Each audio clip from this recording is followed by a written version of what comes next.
Your family is gone. Drowned. This brutal 5-word telegram completely shattered a father's world in November 1885. Mr. Dudgeon's wife and children were aboard the SS Algoma, a magnificent steel fortress powered by Edison electric lights, hailed as the pinnacle of human progress and built to conquer the treacherous, unpredictable waters of Lake Superior. Yet, in a blinding blizzard, this indestructible leviathan was violently ripped apart just 50 feet from safety. Decades later, at the exact same reef and under identical, roaring gale conditions, another vessel struck the rocks. Same freezing waters, same deadly storm, but this time, 2 completely different decisions were made on deck, spinning a dark tragedy into a breathless battle against the November Witch. Why did one ship become a chaotic trap, while the other became a stage for a heroic miracle? What really happened when human choices collided with the fury of Lake Superior? Welcome aboard, crew. Stand fast, brace yourselves, and let us dive deep into the frozen depths of Isle Royale to unearth the truth behind this unforgettable maritime paradox.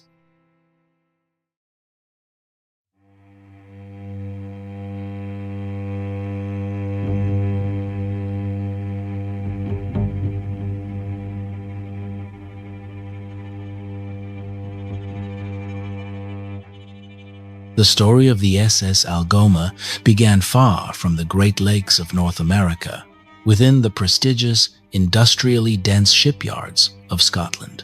On the 31st of July 1883, her massive, dark steel hull slid gracefully into the River Clyde. Launched as a magnificent testament to British naval architecture and 19th century industrial supremacy, the vessel embodied humanity's desire to conquer the wild elements. From keel to rigging, the Algoma was a groundbreaking technological prototype.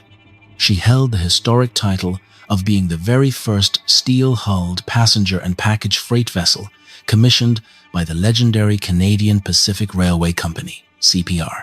Alongside her identical Scottish-built sister ships, the Alberta and the Athabasca, this elite trio formed an advanced fleet of modern speedsters. CPR engineered these vessels to conquer the volatile upper lakes, serving as a vital geographical bridge linking Ontario's expanding railheads to the resource-rich Canadian West. Corporate executives spared no expense, investing a staggering $300,000 USD in 1883 currency, a massive sum that translates to over $9 million USD today when adjusted for inflation. Beneath her sleek, imposing exterior beat an efficient, state-of-the-art mechanical heart. The Algoma was propelled by a cutting-edge, high-pressure compound steam engine coupled with a robust, coal-fired marine boiler system. This setup channeled immense thermodynamic energy into a single, massive iron propeller, allowing the ship to maintain high velocities even when heavily laden with cargo. Yet, while her propulsion system was a mechanical triumph, her interior luxury and unprecedented amenities truly mesmerized society. Contemporary media hailed the Algoma as a floating luxury hotel that brought urban civilization into the rugged wilderness of the upper Great Lakes. During an era when most inland vessels relied on flickering, hazardous kerosene lamps, the Algoma shattered convention by featuring a completely integrated electrical grid. Her plush passenger cabins, grand dining salons, and outer promenades were brilliantly illuminated by Thomas Edison's newly patented incandescent light bulbs. This innovation extended deep into her operational underbelly. The galleys utilized high-wattage electric stoves, and the opulent first-class smoking lounges featured integrated electric cigar lighters. By completely eliminating open flames from passenger and crew quarters, her optimistic architects believed they had permanently eradicated the nightmare of shipboard fire, rendering the Algoma an ironclad fortress of safety. Before reaching her operational stomping grounds, the Algoma faced an immediate geographical nightmare. The locks of the old Welland Canal, the restrictive water passage bypassing Niagara Falls, were far too narrow and short for her expansive 262-foot steel hull. To overcome this structural barrier, marine engineers executed a daring piece of forensic engineering. After crossing the Atlantic Ocean from Scotland under her own steam power, the Algoma was guided into a specialized shipyard in Montreal. There, workers installed temporary, heavily reinforced, watertight internal bulkheads across her midsection. Once these structural walls were secure, shipwrights systematically cut the magnificent steel vessel completely in two. These independent floating halves were then carefully towed through the restrictive locks of the canal and across Lake Erie. Once both pieces safely reached Buffalo, New York, they were placed in a massive dry dock to be reunited. Teams of skilled shipwrights worked around the clock, driving thousands of heavy iron rivets through thick reinforcement plates to bind the bow and stern back into a single, cohesive hull. Modern forensic maritime analysts and structural engineers have since raised a chilling, speculative question. Did this radical structural bisection and re-riveting process introduce an invisible, fatal vulnerability into the very backbone of the vessel? At the time of her grand debut, however, no such doubts shadowed her glory. In May 1884, the fully reassembled, gleaming SS Algoma proudly steamed into the harbor of Fort William, triggering an absolute frenzy of public celebration. A roaring crowd of 800 to 1,000 excited spectators lined the waterfront, causing such chaos that local police had to intervene to maintain basic order. The massive vessel boasted an unmatched carrying capacity, engineered to transport 240 affluent first-class cabin passengers in opulent luxury, alongside 500 to 1,000 steerage passengers in her lower decks. She quickly validated her pedigree, smashing all existing transit records by consistently completing the grueling, turbulent run from Owen Sound to Thunder Bay in under 40 hours. The Algoma instantly became the undisputed queen of the lakes, an ironclad symbol of human dominance, absolute safety, blinding speed, and inevitable progress. By the late autumn of 1885, a severe economic depression gripped the regional maritime industry of the Great Lakes. The shipping season was rapidly winding down amidst cutthroat corporate price wars and a terrifyingly contagious smallpox outbreak that forced families to abandon travel plans out of sheer panic. Under these bleak, financially depressing conditions, the Algoma prepared for her final scheduled round-trip run of the year. On the 5th of November 1885, her heavy mooring lines were cast off at Owen Sound, Ontario, bound for Port Arthur. Her expansive decks were eerily quiet.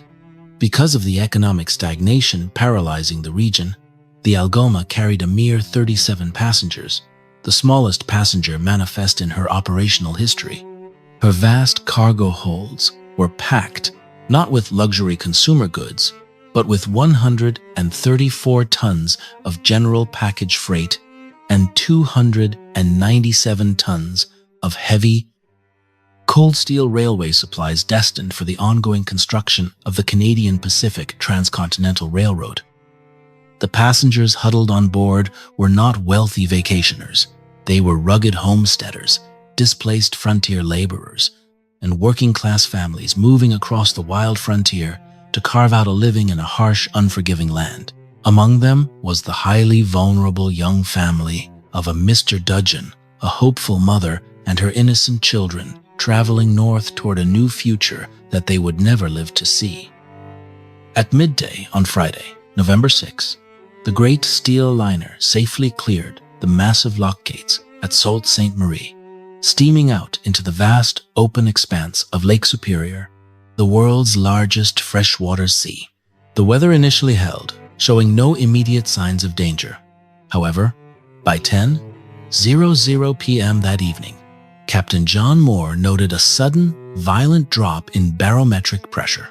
The wind shifted erratically, bringing a driving, freezing rain that rapidly degenerated into heavy, stinging hail. The ambient temperature plummeted within minutes, turning the ship's superstructure into a mass of accumulating ice. By 2 a.m. on the black morning of Saturday, November 7, the volatile weather system had fully transformed into a raging, full-scale, late-season gale of terrifying proportions. The wind kicked furiously around to the northeast, unleashing a blinding, total whiteout blizzard that instantly swallowed the horizon and erased all boundaries between the water and the sky. The ship's open-air navigation bridge, which left watch officers completely exposed to the freezing elements, became a living hell of ice and wind. The officers on watch could not see an inch past the heavily frosted, ice-encrusted windows of the wheelhouse. The blinding snow was so incredibly dense that the ship's own bow, extending just a short distance forward, was entirely lost to view. Within this chaotic, completely blind environment, Captain Moore had to maintain crucial steerage and structural stability against the massive following seas, violently slamming into the ship's stern. To do so, he kept his powerful steam engines running at a high rate of speed. Simultaneously, hoping to stabilize the pitching vessel, he ordered the deck crew to raise her auxiliary canvas sails.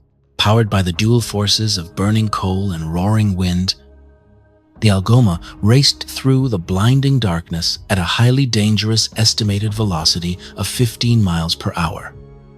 Because they were completely blinded by the whiteout, the officers on the bridge relied entirely on the primitive, heavily flawed methodology of dead reckoning, estimating their current position based solely on the ship's previous compass headings and calculated speed through the water. However, dead reckoning contains a fatal flaw when a vessel is caught in a violent crossgale. It cannot easily or accurately account for the silent phenomenon of leeward drift. The unrelenting force of the northeast winds acted as a massive, invisible hand in the darkness, relentlessly pushing the high, exposed sides of the steel fortress sideways. This severe wind pressure drifted the ship miles off her intended course, pushing her directly toward the highly dangerous, shallow, rocky shoals to the south. Around 3 a.m., as the roaring ship neared the perilous northern wilderness of the lake, Captain Moore placed extra, shivering lookouts at the bow and high up in the rigging. Their singular, desperate mission in the freezing storm was to spot the blinking, welcoming eye of the Passage Island lighthouse. This critical navigational beacon had only recently been put into active service in 1882, specifically designed to guide massive ships safely through the deep, narrow channel that separated Isle Royale from Passage Island.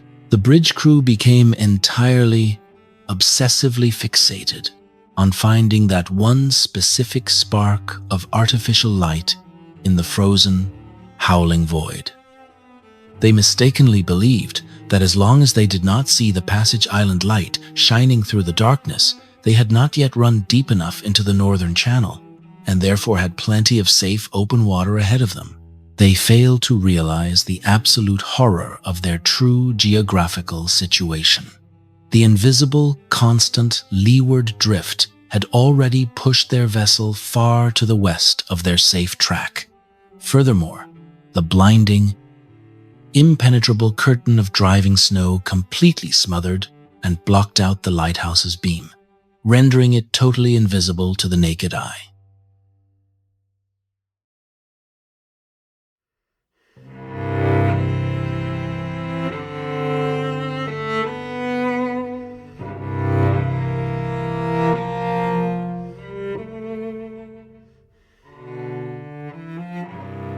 At exactly 4:00 a.m. on November 7, sensing a subtle change in the wave motion and experiencing a deep, instinctual premonition that the ship was nearing dangerous shallows, Captain Moore abandoned his aggressive schedule.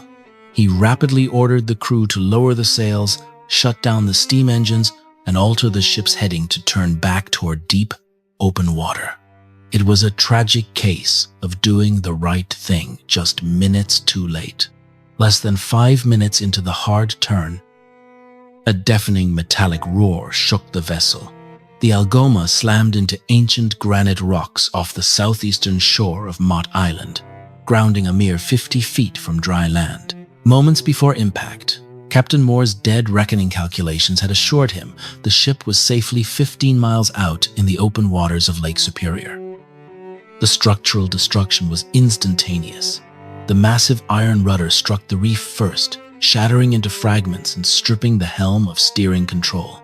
Left defenseless, the unguided hull was caught by the waves, swinging broadside and repeatedly smashing its fragile midsection against the jagged underwater rock shelf. Amidst the mounting chaos, Captain Moore displayed immense presence of mind.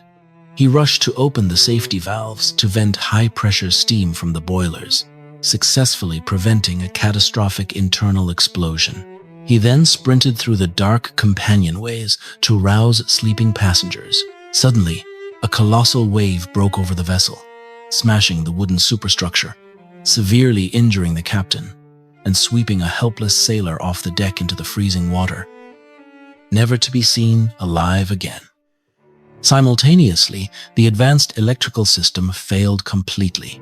The coal-driven dynamo died, and every incandescent bulb went dark, plunging the interior into absolute blackness. Passengers were violently hurled from their berths as hissing steam, choking coal smoke, and freezing water poured through the twisting companionways, creating a maze of terror.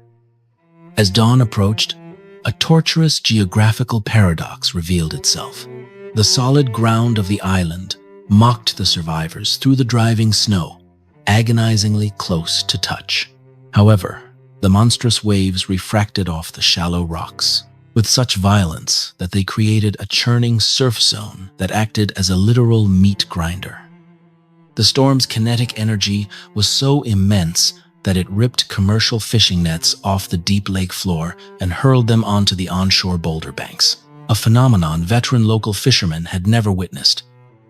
At approximately 6 a.m., the ultimate structural failure occurred.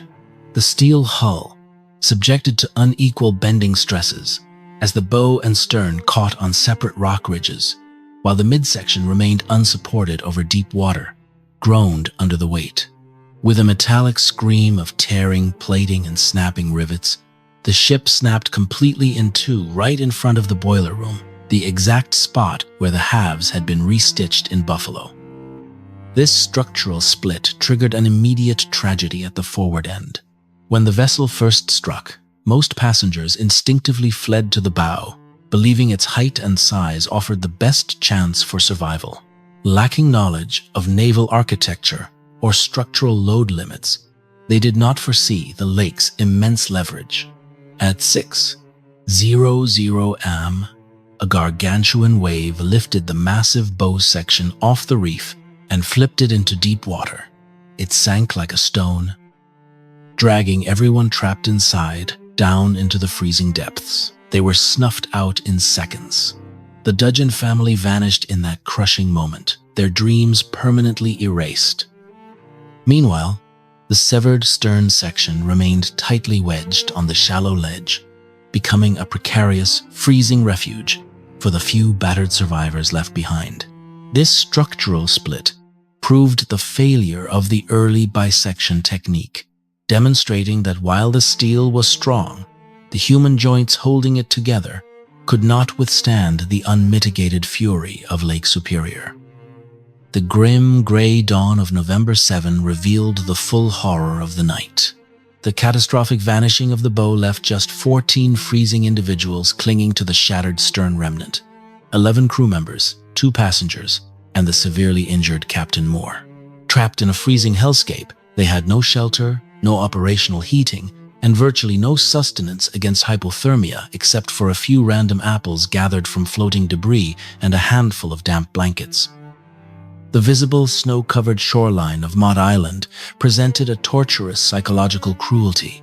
Driven by desperation, a few individuals leaped into the churning surf to swim the short distance to safety. However, The chaotic waves violently bashed their fragile bodies against the jagged granite cliffs. Out of those who risked the swim, only 3 dragged themselves onto the frozen rocks alive. For those remaining on the listing stern, the situation became terminal as the lake continued to pummel the framework. Realizing the stern would eventually slide off the ledge, the crew attempted to launch a remaining small lifeboat. However, the initial impact had stripped the vessel of vital gear, leaving the lowered lifeboat completely devoid of oars.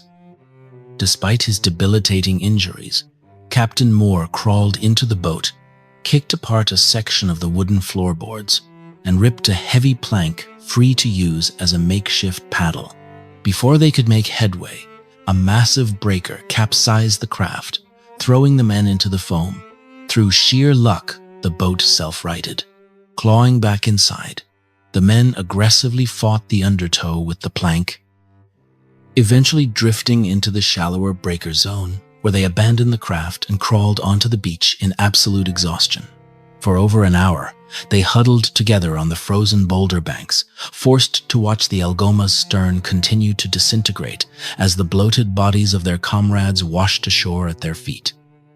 Local fishermen on Isle Royale spotted the broken hull through the fading blizzard and launched their rugged boats to rescue the last survivors from the tilting deck. Shortly after, the Algoma's identical sister ship, the Athabasca, arrived to transport the traumatized victims back to civilization. The final, official accounting was a staggering indictment of human error and technological overconfidence. Out of the entire manifest, only 14 individuals survived. At least 45 souls, and potentially significantly more due to unregistered steerage passengers, were killed. The massive forward bow section, containing the bodies of most passengers, had slipped into a deep underwater trench and was never recovered, turning those coordinates into a permanent mass grave. The aftermath plunged the nation into deep mourning. For weeks, a macabre trail of human wreckage, broken luggage, and heartbreaking children's toys washed ashore along the wilderness beaches of Isle Royale for miles. Mr. E. Dudgeon was forced to make the agonizing journey to identify the frozen remains of his young wife and 2 small children, a scene that symbolized the human cost of Gilded Age industrial ambition. A fiery public inquiry erupted, focusing heavily on Captain Moore's over-reliance on dead reckoning and the systemic corporate pressures from Canadian Pacific Railway management to maintain strict schedules despite apocalyptic weather. In a bizarre twist of late 19th century industrial pragmatism, the physical soul of the pioneer ship rose again. In the summer of 1886, salvage engineers successfully mobilized a massive recovery operation, diving onto the shallow stern wreckage to extract the Algoma's undamaged, highly advanced steam engine and heavy marine boilers. This mechanical heart was thoroughly refurbished and installed into a brand new CPR passenger freighter named the Manitoba. Launched in 1889, the Manitoba enjoyed a long, prosperous life on the Upper Lakes, serving reliably until her retirement in 1950. Today, the physical memory of that fateful morning is preserved in the community from which she first set sail. The heavy iron steering wheel of the SS Algoma, recovered from the debris, stands proudly on display inside the Owen Sound City Hall, serving as a solemn monument to the fragile hubris of man and the unyielding dominion of Lake Superior. The lingering impact of the Algoma disaster fundamentally altered maritime safety protocols. Public outrage over the loss of unregistered steerage passengers forced a massive overhaul in manifest maintenance, mandating that every soul boarding a commercial vessel must be recorded by name prior to departure. Furthermore, the disaster exposed the extreme dangers of unshielded bridge stations during winter gales. It directly accelerated the adoption of enclosed wheelhouses on modern steel freighters across the Great Lakes, ensuring future navigation crews would not be blinded or frozen while calculating crucial measurements.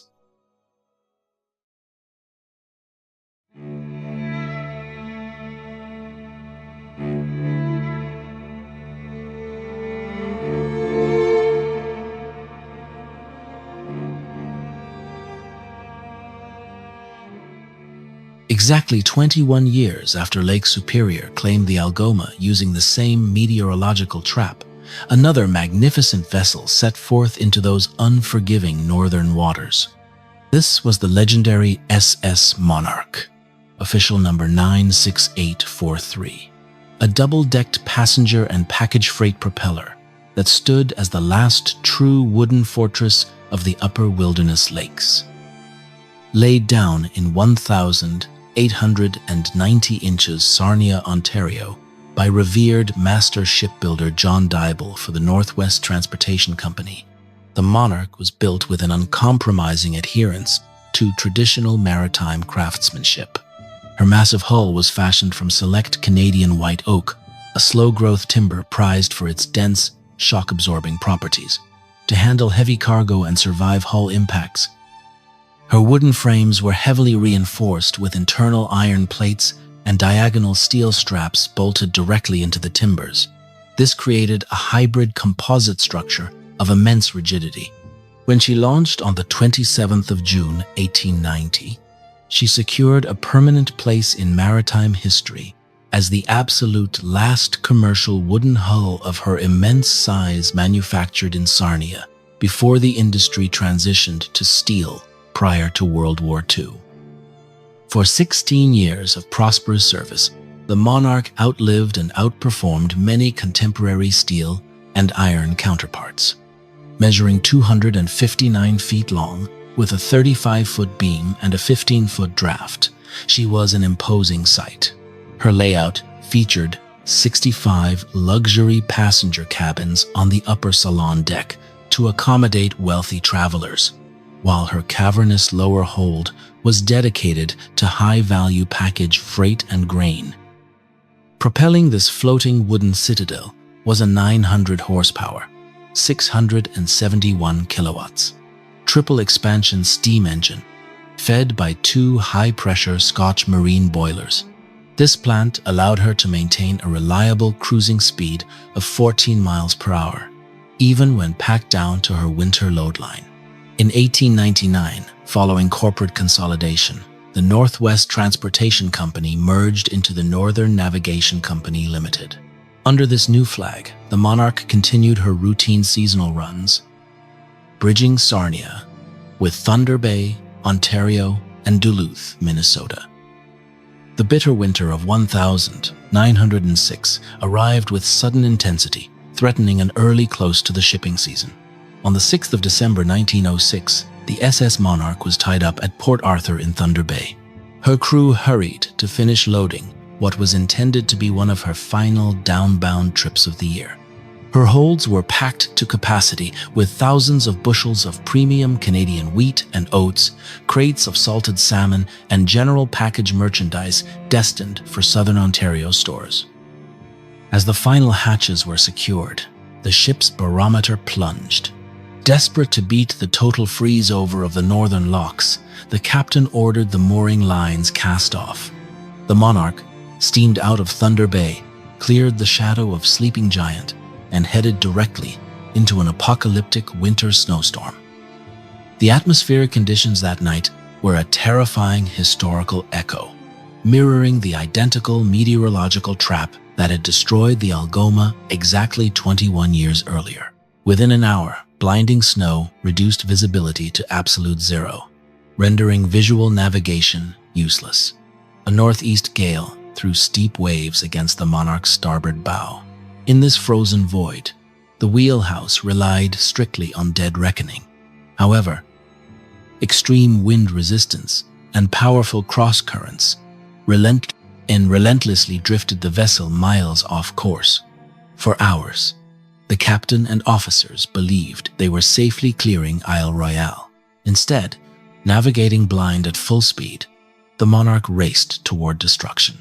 Late that night, running at full tilt, the proud wooden ship tore directly into the jagged, shallow outer reef system just north of Blake Point on the northeastern tip of Isle Royale.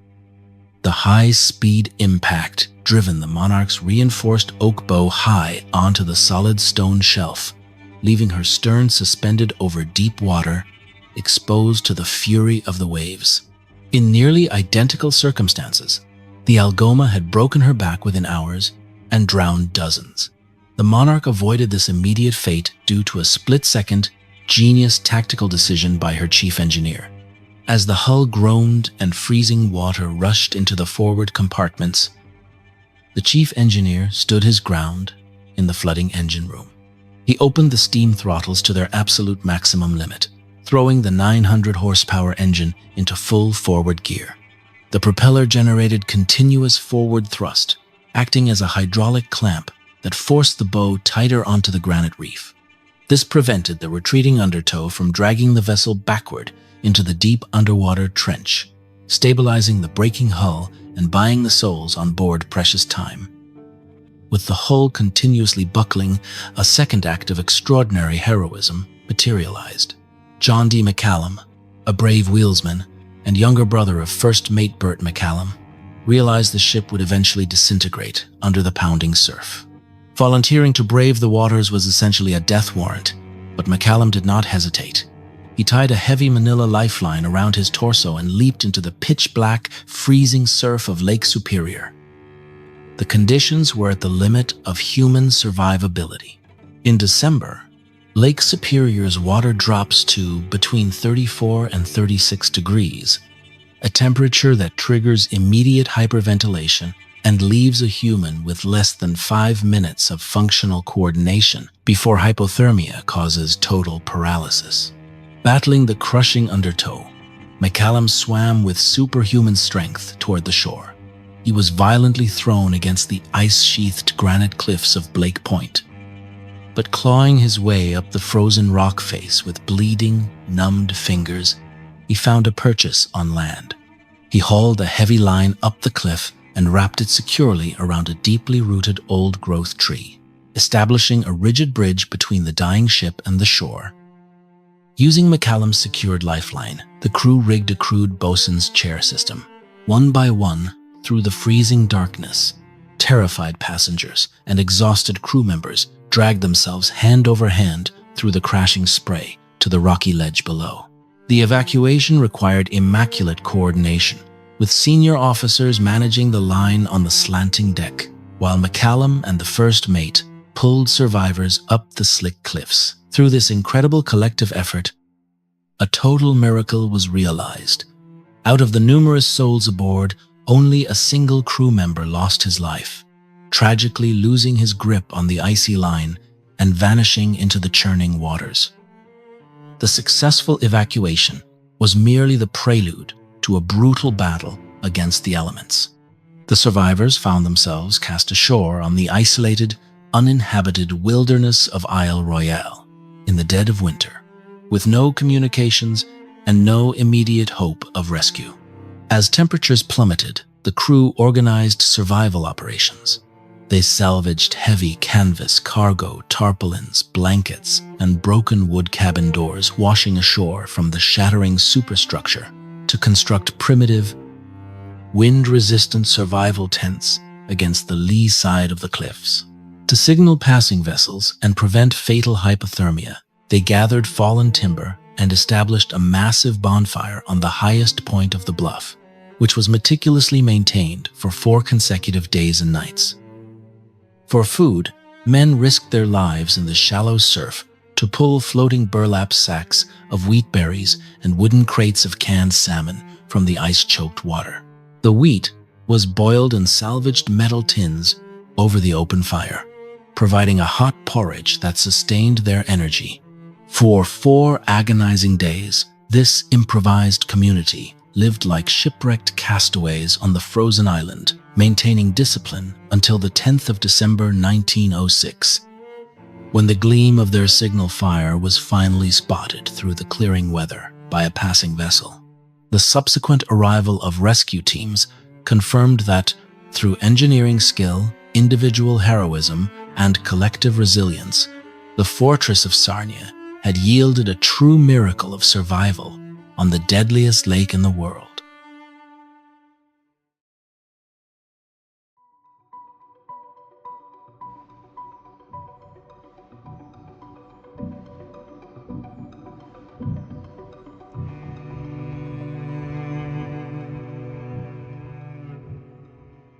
While the miraculous evacuation of the SS Monarch stood as a triumph of human intellect and raw courage, the magnificent vessel itself remained trapped in the unyielding hydraulic vice of Lake Superior's jagged northeastern anatomy.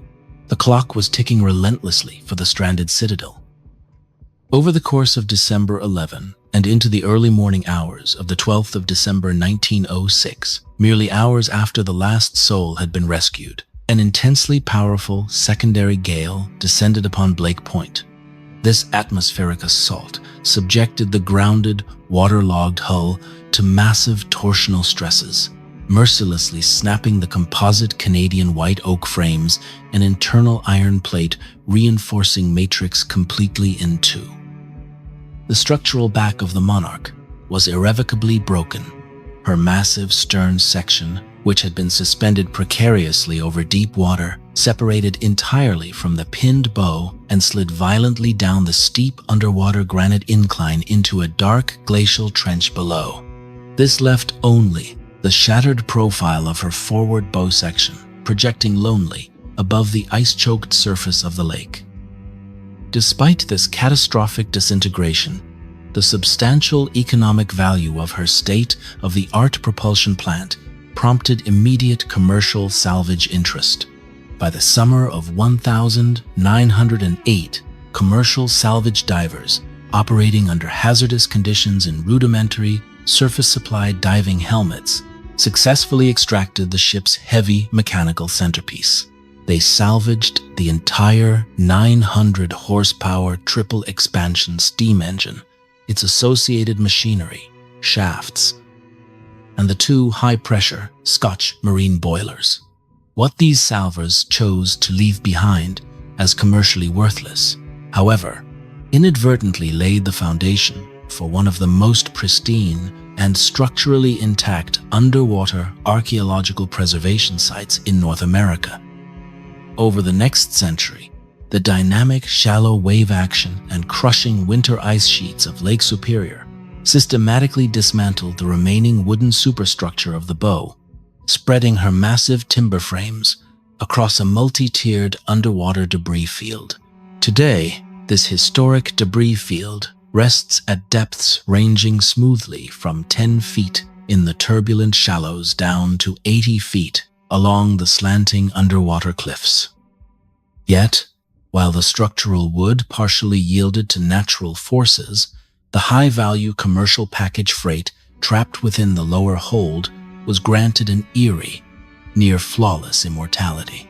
Because Lake Superior's baseline water temperature at these profound depths hovers continuously near a frigid 39 degrees, the lake entirely lacks destructive marine wood-boring organisms, most notably the notorious shipworm Teredo nivalis, which historically decimate saltwater wooden shipwrecks within decades. Consequently, the contents of the Monarch's cargo hold were preserved in a state of suspended animation. Modern scuba divers encounter a literal fossilized treasury of turn-of-the-century Edwardian commerce. Scattered among the heavy oak ribs are thousands of individual cans of wild salmon, from the ill-fated 1906 Winter Manifest, their tin plating miraculously intact against the passage of time, alongside immense, dense masses of Canadian wheat and oats. Over nearly a century and a quarter of submersion, these vast agricultural stores have chemically fused together, transforming into calcified structures that perfectly retain the agrecise shape and weave of the original burlap cargo sacks. Recognizing the unparalleled historical value of this unique site, the United States government officially inducted the SS Monarch shipwreck site into the National Register of Historic Places in 1984, affording it permanent federal protection. The enduring historical allure of this sunken wooden citadel is starkly reflected in modern maritime archaeological statistics. In 2009, the National Park Service conducted a detailed survey of certified diver activity within the boundaries of the Isle Royale National Park. Out of a total of 1,062 documented technical and recreational dives conducted across the park's entire collection of deep-water shipwrecks, approximately 85 individual dives were executed specifically upon the remnants of the Monarch site. Divers willingly descend through the sharp, icy lake thermoclines to physically stand at the exact underwater geographic nexus, where two fundamentally opposing eras of North American shipbuilding philosophy permanently collided. Just a short swimming distance away from the Monarch, resting at a significantly greater depth within the exact same localized underwater topology, lies the shattered iron and Bessemer steel skeleton of her tragic historical predecessor, the SS Algoma. The heavy remnants of this pioneering steel vessel are distributed chaotically across three distinct underwater trenches, descending steeply from 15 feet down to well over 100 feet into the dark abyss. Technical divers navigating this deep aquatic graveyard can still clearly trace the Algoma's massive iron masts, heavy mechanical valves, intricate structural piping, and heavily compressed, riveted hull segments. Together, the structural carcasses of the Monarch and the Algoma lie bound to the same stone reef, acting as silent, eternal witnesses to the two greatest conflicting eras of Great Lakes maritime transit: the romantic age of the master woodwright and the fierce, unyielding dawn of the industrial steel age. Peering through the crystalline, amber-tinted waters off the desolate coast of Isle Royale, a modern diver is confronted with a profound visual meditation on human ambition and natural supremacy. This debris field presents a striking architectural dichotomy under the surface. The Algoma's heavy, mangled stern section and massive iron machinery lie tightly gripped by the shallow, rocky reefs near the shoreline, while her shattered bow section rests far out in the deep, ink-black darkness of the lake floor.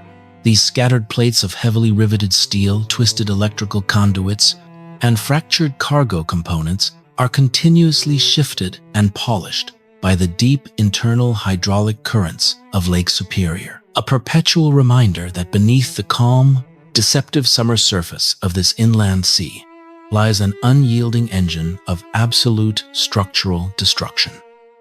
In the late autumn of 1885, the SS Algoma sailed out into the wilderness as the undisputed vanguard of modern global maritime technology.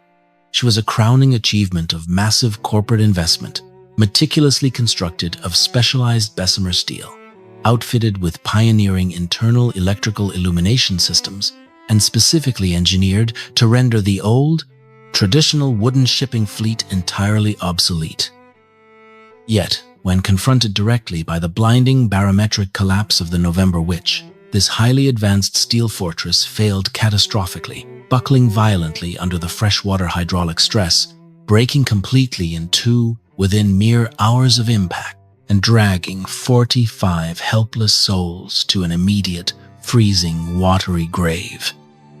Conversely, 21 years later, the aging SS Monarch, a vessel constructed entirely from what contemporary critics actively dismissed as obsolete, archaic white oak timber, representing a dying era of traditional handcrafted shipbuilding, faced the exact same meteorological fury, driven by the exact same atmospheric cyclogenesis upon the exact same treacherous reef system. Yet, on that freezing December night of 1906, humanity secured an absolute, undeniable victory over the raw, destructive power of nature. That historic victory was not achieved because the wooden hull of the Monarch was fundamentally tougher than the industrial steel plates of the Algoma, but because the human element within the Monarch rose to a level of transcendent, coordinated greatness. Survival on Isle Royale was forged first in the split-second analytical mind of the ship's chief engineer, who deliberately and courageously used the immense forward thrust of his heavy machinery to lock the dying ship against the granite reef rather than abandoning his post. It was written indelibly in the agonizing, superhuman physical strokes of wheelsman John D. McCallum, whose freezing arms cut through 34 degrees water to anchor a vital Manila lifeline to a frozen old-growth tree. It was sustained to the very end by the absolute, unbroken operational discipline of a crew that refused to succumb to panic as the driving blizzard threatened to freeze them alive on a barren rock face for 4 consecutive days and nights. Ultimately, these two deeply contrasting neighboring shipwrecks leave us with a timeless, unsettling question that echoes loudly down through the cold annals of maritime history. In the great, unpredictable gales of human existence, when the sudden storms of fate strip away our coordinates and leave us blind in the dark, what truly protects us? Is it the calculated thickness of our technological armor, the complexity of our modern systems, and the cold material strength of our machines? Or does our ultimate salvation still rest exactly where it always has, in the unyielding sharpness of human intellect, the absolute resilience of our collective discipline, and the quiet, untamed courage of the human spirit? As the deep, freezing currents of Lake Superior continue to sweep silently past the resting places of both the iron and the oak, the definitive answer remains written forever in the silent, underwater stones of Isle Royale. Finally, thank you for standing with our crew through this journey into the graveyard of the Great Lakes. If this deep analysis of the iron and the oak touched your spirit, please like, share, and subscribe to join our future voyages into maritime history. If you carry your own stories, ancestral connections, or insights regarding these deep water tragedies, please honor us by sharing them in the comments below. Let us keep their memories alive. Until our paths cross again on the next expedition, goodbye for now.